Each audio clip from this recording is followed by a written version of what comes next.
because you can think of nothing better, more exciting, more energizing to get up every day and go do than whatever it is that you selected.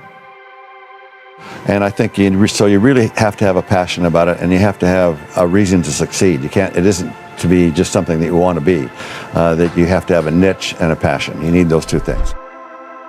You see, if people are not being fully expressive in their unique strengths, they lose self-esteem. If you're passionate and driven and focused in what you do, if you're really good at it, people will take notice. That's basically it. So some thoughts, some beliefs are limiting. You know, I'll never be good enough, I'll never be successful, I'll never be rich, I'll never have a good relationship, I'm too ugly, I'm not attractive enough, I'm not thin enough, etc. Remember, these thoughts don't belong to you. So you have to, whenever you have these thoughts, you should ask yourself, is it true? How am I so sure if this is true? Is this thought limiting me? How could I go beyond this limitation? I honestly believe that if you're focused and passionate and driven, you can achieve anything you want to achieve in life. I think it's really to be true to yourself and listen as much as one is able to other people whose opinions you respect and look up to, but in the end it has to come from you, and you can't really worry too much by looking to the left or to the right about what. The limitations exist only in our minds, and if you start using imagination, then your possibilities become limitless. And therefore you have no desire to escape. But if you escaped, you would find the true mind, you would find the true self, you would find who you really are, and you would be free. I think it's really important to be very specific and very clear in what you expect, and then to delegate. When you have enough success that what you need to do is pedal fast, that's good. A lot of people try to pedal fast before they have anything that's worth pedaling, and a lot of other people never pedal fast. So it's kind of a life lesson. Get a good idea and then work like hell to make it popular. Stress is not because you work too hard. Stress is not because you're not getting what you want. Stress is actually because you're giving up something and working for something else. That's what causes stress. That's what causes unhappiness. When you're actually working for something that you know is not making you happy, is what causes unhappiness.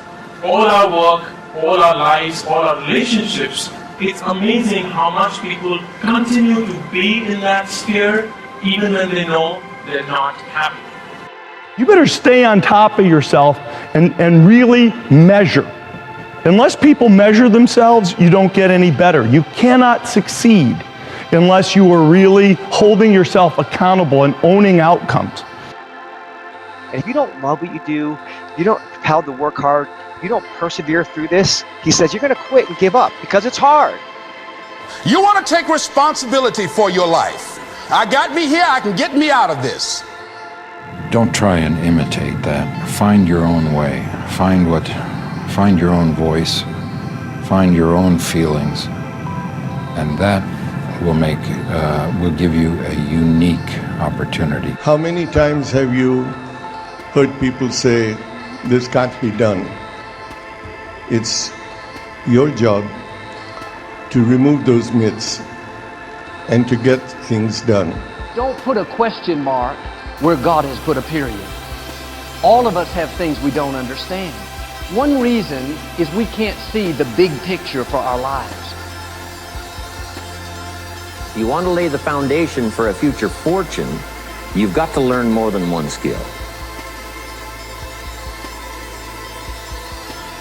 Look at what is the problem and then answer that problem in the unique position that you will solve it. So how are you able to address that problem? And that if you decide that my life deserves my developing this what I do well, and becoming the best at it and mastering myself and seeing what I have within me, if you decide to drop your buckets where you are and develop your gifts, I grant you, you'll never ever be without.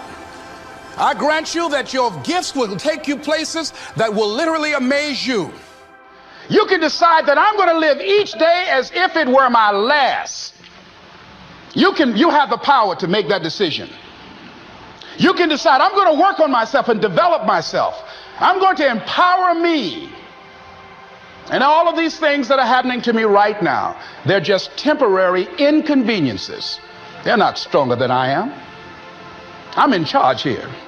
But if you were to take one piece and isolate it, you would think, look at this funny looking piece. It's a mistake.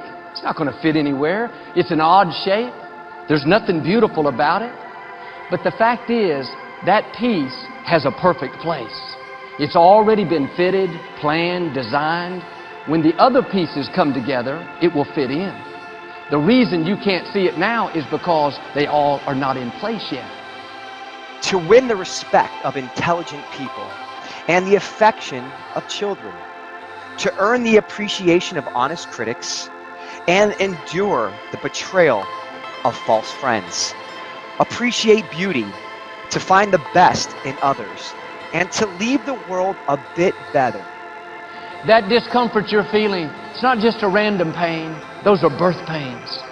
There's a blessing in that pain. There's a gift in that pain. There's a ministry in the pain. There's a new level in that pain. Don't waste it. Do like Craig. Be on the lookout. Look for opportunities you can encourage somebody else. Can God trust you with that pain?